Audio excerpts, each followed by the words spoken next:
And now, more Utalk. Now, what's your favorite film? I mean, I have several favorites, but what's your favorite film? Now, have you ever wondered what goes into making a film? Now, our guests on the show today have been making films, watch this, together since they were 11 years old, and they have no plans to stop. They have had a number of films at film festivals, like their latest short, which is called First Chair, and they've been at festivals including the Palm Springs International Film Fest, Short Fest, I should say, Dances with Films LA, and the Ojai International Film Festival. Welcome, Luke and Ethan Montgomery. Hi, thank you. Thanks so much for having us. Thank you for having me. Oh, man, are you kidding? This is so cool. I'm excited about this. I'm glad. I appreciate you guys taking the time to join us. Before we jump into what you guys are doing, I mean, I still am wrestling with this. You started 11 years old and you're still doing it and you don't have any plans to stop. But before we jump in there, if you could meet any actor, I mean, any actor, living or not living, who would it be and why? Okay, not living is what I think of first. Okay. Because someone I think we both really admire is Charlie Chaplin. Oh. I think I would love to talk with Charlie Chaplin and hear about his part as an artist and just his films. Yeah, he really paved the way. You know, I mean, he was a, I don't want to say a trendsetter, but he set the stage really for where we are now.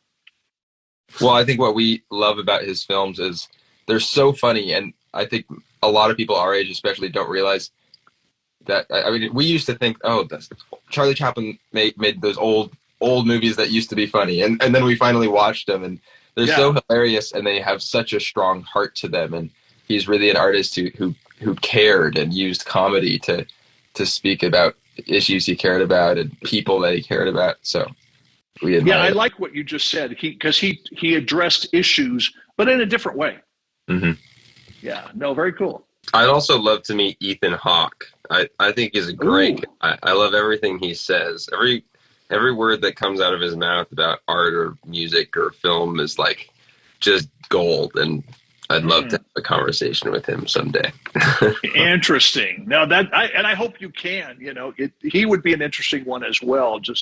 Because of the stuff he's done. And okay, now why filmmaking? Okay, I'm going to go back to what motivated you guys. You're 11 years old, and by the way, in case people are wondering, you're twins. We are twins. You're 11 years old. I mean, it's like, did you just have this boom, this light go on? And it's like, hey, we got to make a film, or was there something else behind it? Well, no, it kind of started. We had a teacher in elementary school that was hired our last year in elementary school in 6th grade. He was hired to teach typing, but his real passion was like computer stuff. He was a computer geek. So he started a computer club to teach kids video editing and how to make simple games and green screen and stuff. So we joined the computer club. And as soon as we learned green screen, our minds were blown. So we bought a green screen off Amazon. It was like $30 for a big green cloth that we pinned to that wall, actually.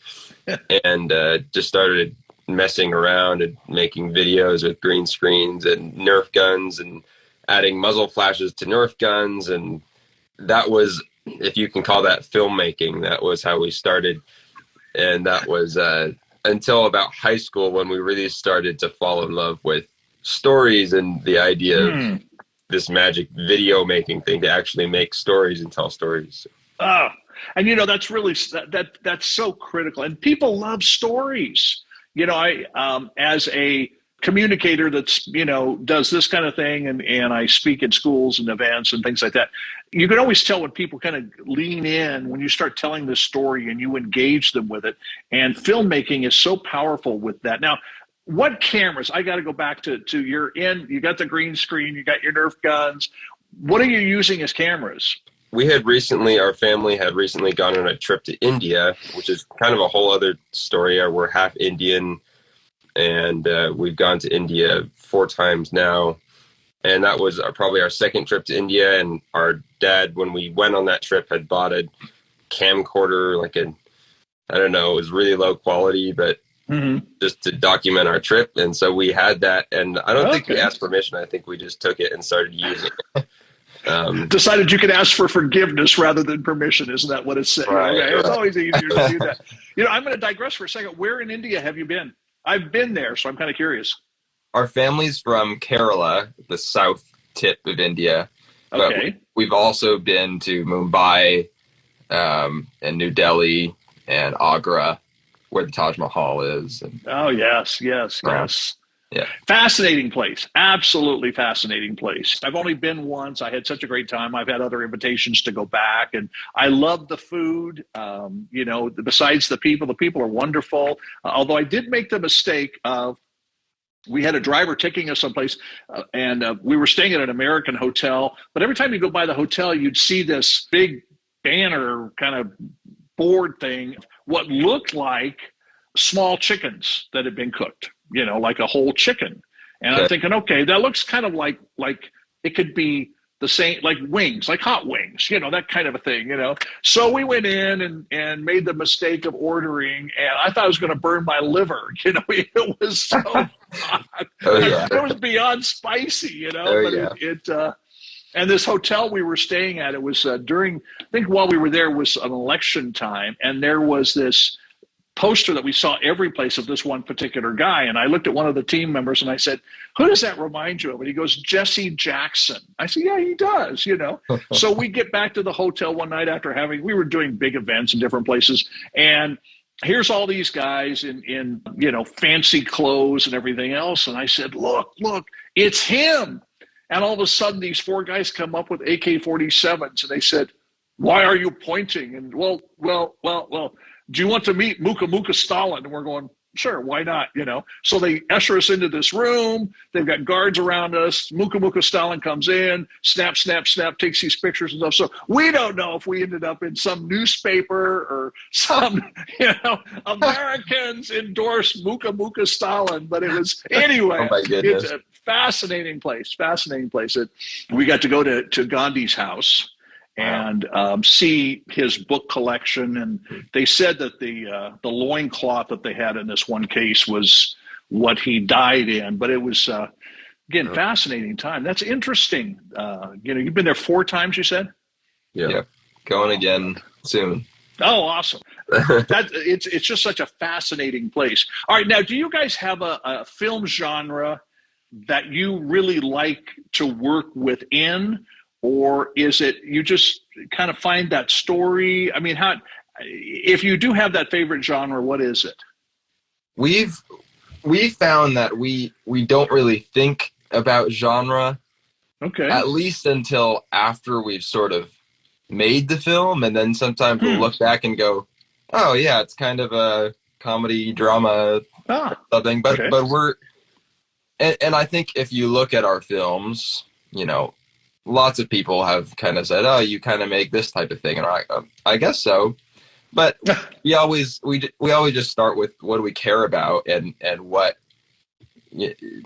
grabs us, and we follow that wherever it leads. And we tend to find a story interesting before we know what genre it is. And I think the films we like, when the films that we're drawn to, are ones that, more than fitting within a genre we already know, they surprise us, or more than that, they have some sort of voice behind them. They feel like they're coming from a person who has something to say, or something that they like. So yeah, I think genres are more helpful for marketing teams than for us. for the filmmakers. No, that's interesting. And it's interesting that you say that something that grabs you and there's something behind it.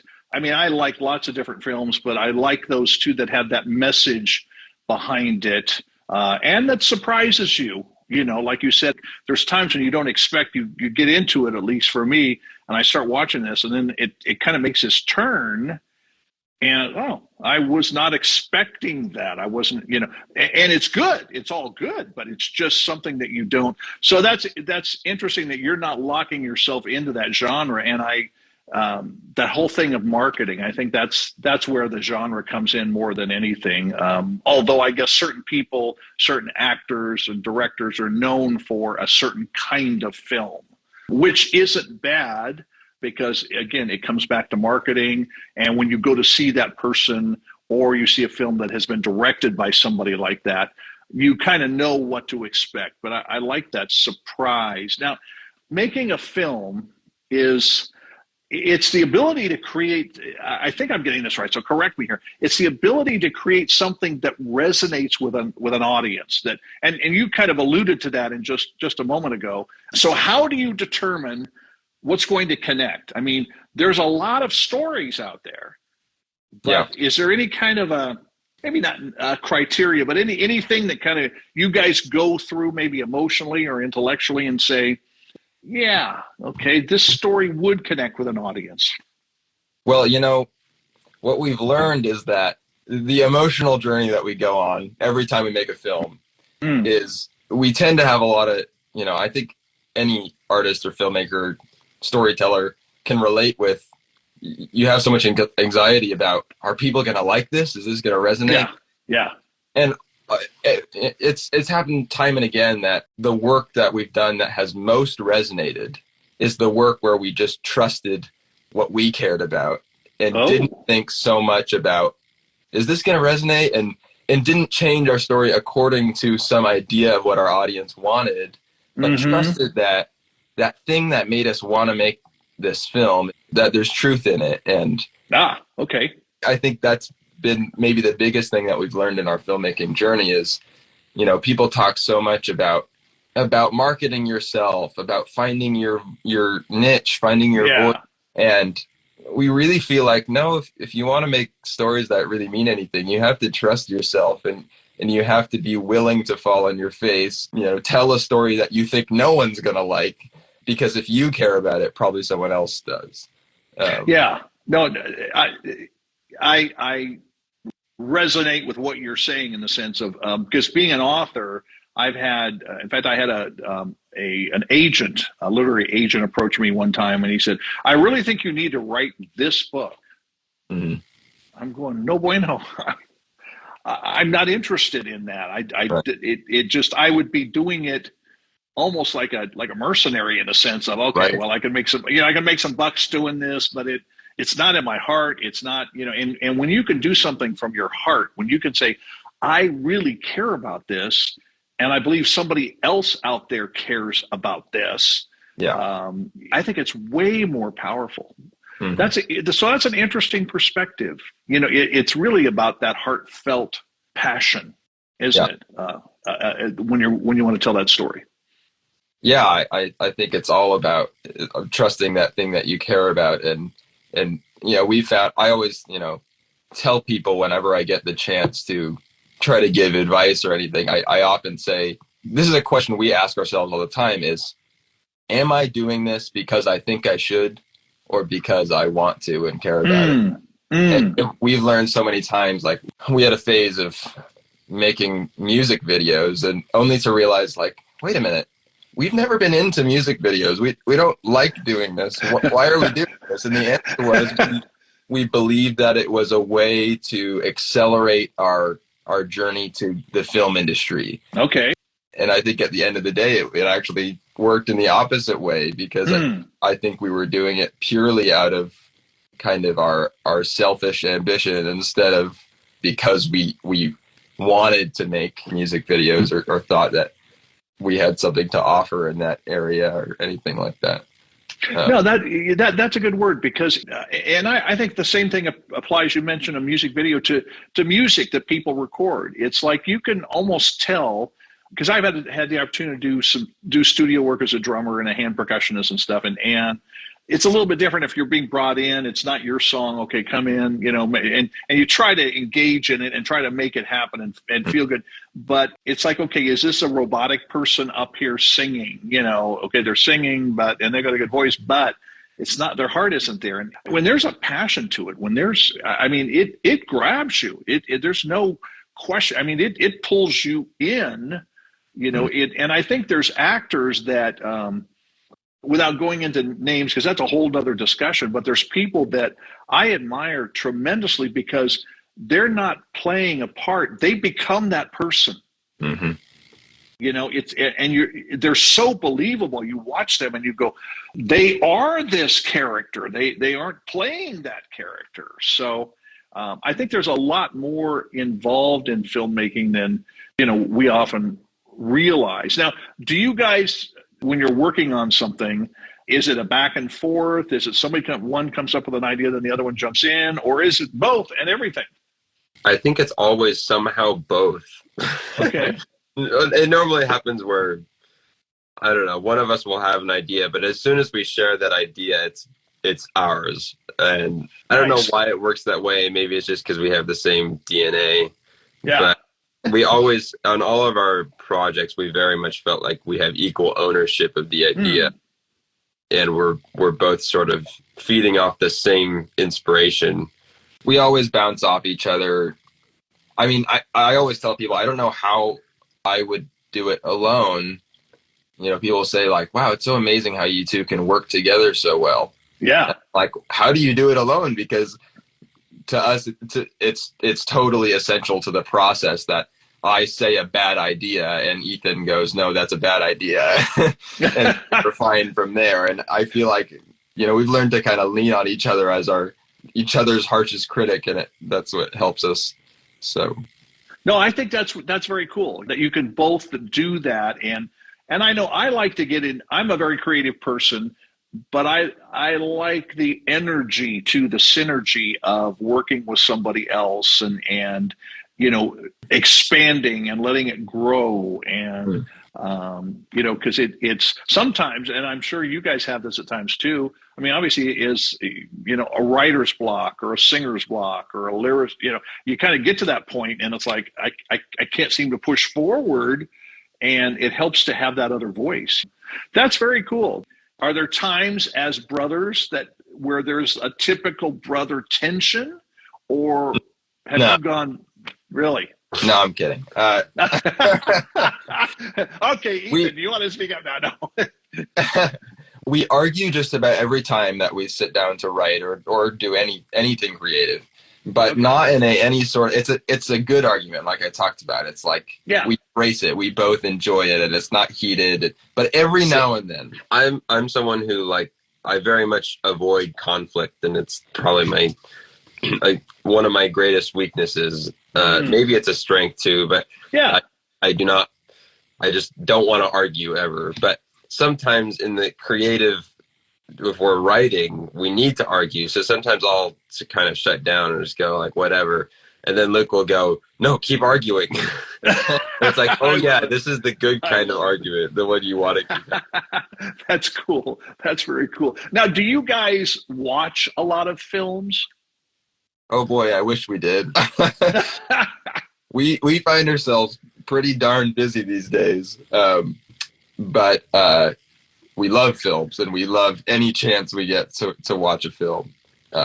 I would have been ashamed to say this until I learned that one of our favorite directors is exactly the same way. So now I'm like, okay, at least someone who makes good things is the same. But we have so many friends, especially from film school, that are so much bigger film buffs than we. I have seen so many more films that there's so many important films that we still have never seen. That's embarrassing that we've gone through 4 years of film school and haven't seen a ton of films. But we find ourselves more than anything rewatching films that we love. Maybe films that we saw as a kid, or there's a handful of films that we've rewatched so many times, and I actually think that's sort of more important for us I want to discover new films, and I'm sure there's so much I will love that I've yet to discover, but there's so much we've learned from rewatching stuff we know we like and then going, why is it so good? I think that accelerates our learning much faster than just watching new stuff all the time. Yeah, that's what I was kind of sitting here thinking, and you took it right from me. Is, do you see it as a learning experience? Do you sit there and even, do you find yourself critiquing, saying, oh, the good film, but I think I would have done this a little differently, or hey, we could do something like this, or how does that work? I think we both learned that when you create things, you automatically become a very harsh critic. Yes. But if you make things, you have to sort of keep that to yourself. Like I find I sort of have the strongest opinions about so many movies, but I don't share those as like, hey, listen to my movie review, because that's not the point. It's I don't need to tell other people this isn't good, or Sure. Although I would like to tell people this is good, but the only like, I think when you're an artist, you have to be a harsh critic because you're developing your own taste. So yeah, I think we are sort of harsh critics, but we just share with each other. Yeah, and I think that's healthy, because you guys have such a tight relationship, and you're not just brothers, but you're business partners, if you will have it, and you're colleagues, and you're working together. I know we get in, because of having this show, we get invited to. It's obviously it went away during COVID, but it's coming back now, where we get invited to special screenings, of films before they get released. And I'm always asking the question when I'm watching this, okay, is this something that we want to get behind? Not that we're any big deal. I don't mean it that way, but obviously they're inviting us because they don't want our opinion as much as they want our marketing. They want us to push the film. And sometimes I'll just say to myself, or somebody else on the team that has gone with me, I don't really care for it. I'm not sure that we want to, push something like this. And other times it's like, man, we got to tell people about this. This is amazing. This is a great film, great storyline, great characters. So they're really, I mean, it's not a hard, fast kind of a thing all the time. But I think too, as a drummer, I'll listen to a recording and I critique it. It's the guy's time is off, or that was really good. And I had a drum teacher. In fact, my first drum teacher, when I took lessons when I was in high school, would say, Steve, I want you to learn something from every drummer you hear. Mm-hmm. And when he told me that the first time, I'm going, Bill, you got to be kidding, dude. I mean, some of these guys couldn't beat their way out of a wet paper bag. And he goes, Russo, he goes, bad attitude, man. That stinks. Absolutely. He said, become a learner. He said, maybe it's just one fill they do. Maybe it's the way they've tuned one drum. Maybe it's one riff over to the cymbal. But he said, be a learner. And he was so spot on. He was just so spot on. And I think it gives you a different attitude too when you're saying, I want to be a learner. Mm-hmm. And he wasn't saying learn what not to do. He was saying learn something you can do. And even with my students today, I'll say, look, I know, you like this genre, or you like that one, and this is what you want to listen to all the time. But I challenge you to listen to a genre that isn't necessarily your favorite. And I want you to learn something. In fact, I want you to come back and play what you heard that drummer play on your kit. Yeah. And some of them drag their feet and, I don't like that. I don't care. You like it or not like it. It makes you a broader player. And I think it makes you a broader person when you can look at some of these films and pick something out of it and learn something. And people will often say, well, what was it like growing up? I mean, I happen to be Italian, and it comes out in everything, and I say, you want to know what it was like for me to grow up? Yeah. And I said, well, take the Godfather film and My Big Fat Greek Wedding and put them together. And that's how it was when I grew up, But see, you guys laugh because you know exactly what I'm saying. Because you had, we have that picture there of it. What makes, at the core of telling a story, what makes it a good story? Is there something that you look for in a story, whatever it happens to be, and you say, that's it, we can build on that to tell a good story? More and more, we're learning not to let our intellect get in the way of our hearts, I think. Okay. We never take a story idea. I mean, not never, but we less and less, I think, as the years go on. When something hits us, it's like, it's either we both agree, like, oh yeah, that's a film, let's do it. Mm-hmm. Or it's like, it's not that great. And there's really no in between for us. And we've never really had an idea where where we have to figure out, we never think about it all that much in terms of deciding whether it's a story we want to tell.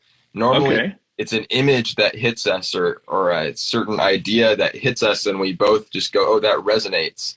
That feels like there's a film there. And we often tell people that the process of filmmaking feels very much like discovery more than invention. It feels like interesting. You know, we have this. There's this core idea that we caught a spark of, and we're trying to. I'm mixing metaphors, but we're trying to uncover the whole thing. And every time we reach a story beat that feels right, that solves a creative problem, it feels like peeling back more of the idea and seeing something that's already there, that's connected to that spark. It doesn't feel so much like, inventing out of thin air. What tells us whether any individual idea is right or not, it's inherent in the idea. It's like, oh yeah, either that fits with that spark or it doesn't. Now go back to something you just said about solving a problem or solving something. That's what we're doing all the time, is we solving problems. I think every day right now we're writing and sit down to write, we read a scene and we go, man, this doesn't quite work. Okay. Sometimes we'll spend days on that one question of why doesn't this work, or would it work to go this direction instead? All right, sure. But yeah, it very much feels like writing is problem solving. And do you think people respond better to that when they see a film, that they see something that has been resolved, something that has been solved, something, there was a problem, there was an issue, whatever, and then there was that resolve, there was that solving? Well, yeah, I think what Luke's talking about is like, we'll write a bunch and then we'll become the audience and we'll read the script as if we're trying to put ourselves in the shoes if we're watching this film for the first time, or just we're watching the film, and that there are always problems. Like, oh, wait, that line of dialogue put a question in my head that is unanswered. We didn't want that line of dialogue to put a question in the audience head. And so, I think people respond to a film well when the writer has done the work of solving all those problems. And we want to feel as the audience that we're in, the hands of someone that knows what they're doing and aware how we're feeling when we're watching a film. How can I say this? You feel it right away when you read your work. Okay. And it's lazy, or that you took the shortcut to making this. Okay. Yeah. And I think that's the thing that we come up against the most. And I think, we stick to it, and we'll spend days on a single problem, a single scene that feels a little too convenient, because I think we're motivated by that spark. It feels like the film is telling us it needs to be told. And I think if it were the other way around, I think if it were us just trying to make a film that we thought would get us into Hollywood as soon as possible, I think if that was our motivation, then we would cut corners much more easily. We would say, yeah, it's a little convenient, but we need to make it, And I think there's a lot of wisdom to that, Luke. Like I'm just sitting here as you're talking, and I'm thinking there's films I've seen, like when advanced screenings, for example, that we've been invited to, and I'm going, man, I'm digging this film. This. Oh, why did they do that? This was, it's like it's kind of like that was a cheap shot. That was too convenient. Why did you? Because you had this rhythm going, and there was something happening, and then all of a sudden you throw this thing in. It's like, what were you? And I'm not a film writer, but I am an author. So it's like that was too convenient. It didn't work. You built this thing, and now it's kind of taken a slide down a little bit. Yeah, it's advice that we've gotten that I think rings so true. It is always assume that the audience is smarter than you. Oh, okay. Assume that you won't get away with a lazy story beat. That the audience is onto you, and I think that's proved true so many times that you put the clues there and the audience will pick up on them.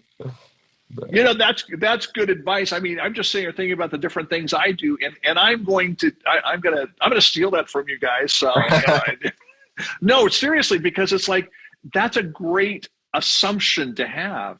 You know, assume that they are smarter than you. Yeah. That keeps you from taking the lazy way out, or the lazy path in, whatever it happens to be. That's good advice. I mean, that is really good advice. Now, what is the best part of being a filmmaker?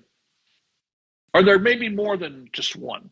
Making films is just the thing that, for whatever reason, we found to do, and we started doing it together, and it's just the thing in our lives that I think gives us some of the deepest joy to you know, I mean, it's kind of weird when you step back and go, man, why do we spend months and years on images and sound? Yeah. But I think there's such deep joy that we find in sharing something that we've made that came from our hearts with someone, and for somebody to respond in any way, especially when it's, you know, really aligned with how we wanted them to feel watching it. It's just a deeply, deeply rewarding thing to us. So I think maybe I'd say the best part is sharing finished work and getting a response, I think.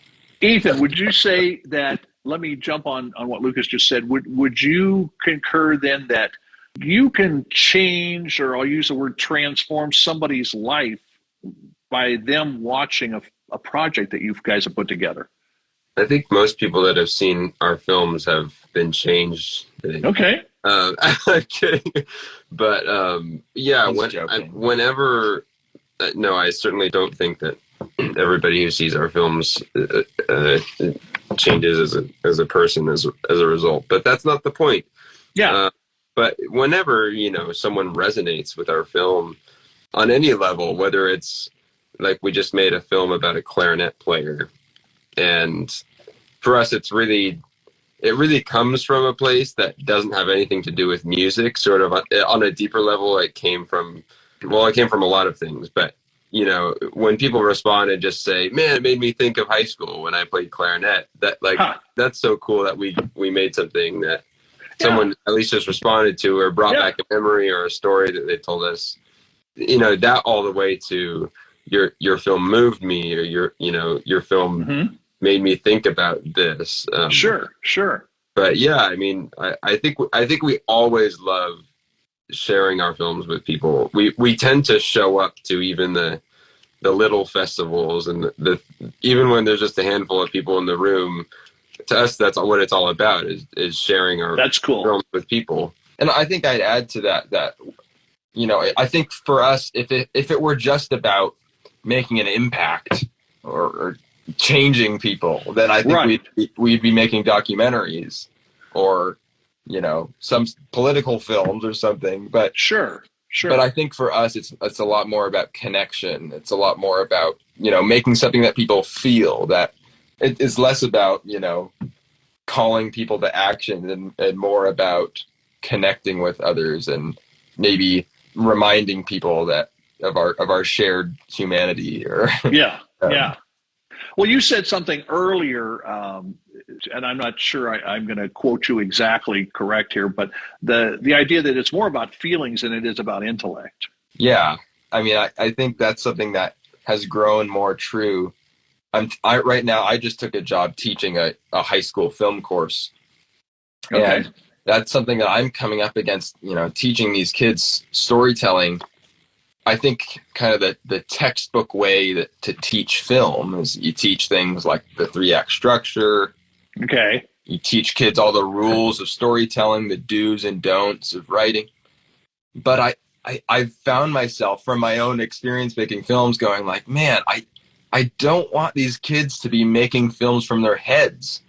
I want them to make something that they like, even if it's nice, yeah. Because that, for us, that was so important, that when we started, we were just having fun. Yes, and still, at the end of the day, I wouldn't just say we're having fun. Sometimes it's really hard, but it's so connected to our, you know, what we care about. And we see so many films when we go to festivals and things. where, I think you can tell that the film was made as a means to an end, or as Okay, as a calling card, or Yep. to us, it's always a little sad to see that. And there's a lot of it in Hollywood, and there's so much rhetoric in Hollywood too about making it, about playing your cards right. Yep. And so more and more, we try to let all the intellectual things we've learned about making films get deep enough that we can kind of trust that they're there, and then only think about what resonates with us and what we care about. Well, and if it doesn't, I mean, my thought is, if it doesn't resonate with you as the writers that you're producing the film, the filmmakers, that's going to be a tough sell to an audience, because that heartfelt passion isn't going to be there. Now, before we go any further, is there a place where people can see some of your films online? Yeah, we have a website. It's montgomerybrothers.work. Our films are on YouTube. Montgomery Brothers is our channel, and we also have a Vimeo. It's probably Montgomery Brothers as well. But nice. Now, what is your? Give us your Instagram. Our Instagram is Montgomery_brothers. Okay, cool. Now let's do the antithesis. What is the toughest part, or one of the toughest things about being a filmmaker? Well, it doesn't pay the bills very well. Okay, I figured that was coming. It's same as being a musician, Oh yeah. But I mean, we're both focused on. I mean, we've always been very busy people, sort of all throughout school. We've always been the kids that did band and cross country and the school play, and and that's at the same time we were making films in our free time, and so we've always sort of been. We always find a way to make films happen. So our mentality is, let's find a way to pay the bills, not with our films, and keep making films and getting them out there. So good mindset. Good mindset. Now, I understand that you guys are currently working on, or did you already finish your first feature-length film? Yeah, we're writing. This is what it looks like at the moment. Bunch of cards on the wall. No, that's not totally true. We have about 3/4 of a script. So we hope to shoot it soon, and it's kind of a project that we think we can make on a really small scale without needing to put it into the Hollywood system and wait a long time. We're just trying to make it, is the idea. Nice. So, now, can you give us a clue as far as topic or? Yeah, it's based on a friendship that I had in junior high. And the film I've described as kind of like a fictionalized documentary about a tiny Christian middle school. Okay. So we grew up in private Christian schools, and this film is kind of our look back at that time, especially in middle school when our eyes were being opened to a lot of things. And it was kind of a fictionalized retelling of a friendship that I wish I had treated differently. Oh, interesting. Yeah. Okay, that'll be. I'll look forward to seeing that, and I'm going to go on your YouTube channel and stuff and check some stuff out, because you've got a hook a little bit with me now that I got to check this out. I got to see what these guys are doing. Where do you see yourselves in 5 years? I mean, do you see yourselves like the Russo brothers? I had to bring that in, because I think somewhere we're distantly related. But I mean, you don't often hear about this brother team working together. So now, as I was preparing for today, I thought, I got to just bring that up. I always tell people I think we're not sort of dreaming of someday having careers as filmmakers, or someday being somebody, or walking the red carpet. We love what we're doing now, which is every day we work on our films, and we're already getting to make things and share them with people. And right now they're short films, and they're not very long, and our audience isn't very big, but we love what we're doing now. And none of the films we've made have been, we're making this so that we can get press, so that we can, make the feature, so that we can get signed within it. It's none of it has been for that. So I think in 5 years, if we're still making films, that would be great. That'll be a good thing. I hope you are, really. So tell us again, website and social media. Our website is www.montgomerybrothers.work. And our Instagram is Montgomery_brothers. Cool. Hey, you know what, guys? Luke and Ethan, enjoyed this conversation very much, and I hope we can stay in touch with you. Let us know what's going on. I think I'm personally following, and I think Utalk is as well. But it would be fun to have a conversation, down the road to see what has transpired. What you finish the feature film, and if you're going to have a screening someplace, let us know, because we want to support you guys in what you're doing and believe in you. So thank you for taking time out of your schedule, taking time away from teaching a high school class and then writing, because it sounds like you're super busy, but all the best in this. This is exciting to see, and it's cool to have a conversation really with you, and then dream with you to see, what's going to happen. We'll follow you. So we'll have to have another conversation. Yes, indeed. Thank you. This is Utalk Radio.